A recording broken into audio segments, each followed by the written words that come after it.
sprang from in this region, and that is our church, Nyahururu Catholic Church, the church just behind us. Leo ni siku kuu, ni siku ya furaha, sababu Baba Askofu alikubali kuja kutusomea misa hapa, na pia watu wamekuja kwa wingi. Mwonaoma kwa kogoli. Viongozi wetu ambao umetoka sehemu mbalimbali, haswa Mheshimiwa Barongo ambaye ametoka kule Bomachoge Borabu, na Mheshimiwa Onchoke ambaye ni wa hapa karibu hapa Bonchari, na yeye alifanya masomo yake ya dini hapa, ni rafiki ya Baba Askofu na pia ni rafiki ya mapadri wetu hapa. Mheshimiwa Barongo aliniambia leo ako na furaha sana, sababu ni mara yake ya kwanza kumuona Baba Askofu live. Kwa hivyo wakati utafika ambapo tutakupa hata ruhusa ya kuweza kumsalimia. Niweze kusema hivi kabla niite center zetu. Mimi kwanza, Baba Askofu, kama singekuwa mjumbe, mimi ningekuwa mhubiri. Angavono ninje nkorui injili kabisa. Taribo hilo. Leo nimesoma kitabu cha Luke chapter 17:11. Inasema tuwe na imani kubwa sana. Wangapi hapa wanakumbuka wale watu walikuwa na ugonjwa wa ukoma? Bale ingawa inyorete. Wale walikuwa na ugonjwa wa ukoma walikimbia kwa Yesu. Wakaenda wakamwambia, tuonee huruma, uweze kutuponya. Yesu aliwaambia, nendeni mkaone makuhani, nendeni mkaone mapadri, nendeni mkaone maaskofu, abalisia, wasimamizi wa kanisa. Lakini walipokuwa njiani wakielekea, ni nini ilifanyika? Walipona kwa nini? Kwa imani. Na sisi leo tuko na imani kubwa sana kuwa we shall collect enough money ambayo itatuwezesha kubadilisha roof ya kanisa letu na kufanya rehabilitation ya kanisa hili, sivyo? Jambo lingine kuhusu mambo hayo ya imani, hao baada ya kuenda wakiwa njiani wakapona, sivyo? Ni wangapi walirejea kumwambia Yesu asante? Na huyo mmoja ndio huyo amesimama mbele yenu hapa, anaitwa Anthony Kibageni. Nimerudi pia kuwarudishia shukrani kubwa na kuambia asante kwa kunipigia kura niwe mjumbe wenu wa Kitutu Chache South, niweze kuwafanyia kazi. Na kazi mlinipa, ninajaribu kadri niwezavyo kuweza kuwafanyia kazi nzuri, na tunaendelea kubadilisha constituency yetu. Na sababu leo hatuna muda, siwezi nikasema yote ambayo nimefanya na yale natarajia kufanya. Lakini katika makundi yetu, katika kanisa zetu, katika wakati tunapeana basari, wakati tunakutana kule mashinani, ninawaelezea yale ambayo tumefanya na yale ambayo tunakadiria kufanya.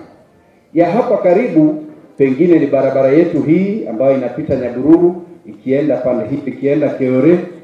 Shule yetu hii St. Mary's niko na darasa moja ninajenga kabla tufike mwezi wa 8. Ndugu yangu George utaambia mama headmistress, shule yetu St. Joseph's tumeibadilisha madarasa kadha wa kadha, na tena iko project nyingine tutafanya before the next financial year. Jambo lingine ningependa kusema kwa wale ambao mnasoma Biblia, Revelation 21 verse 8. Biblia inasema wale ambao wataungua kabisa. Wakati wangapi wako tayari kwenda mbinguni? Kila mtu wako tayari? Na ni wangapi wako tayari kufa? Unajua lazima upitie njia hiyo, sivyo? Lakini wanasema siku ile ya mwisho Yesu atakaporudi, wale ambao wataungua zaidi ni wale ambao number 1 ni waoga, aboba, watu waoga. Namba 2 ni watu wanasema uongo.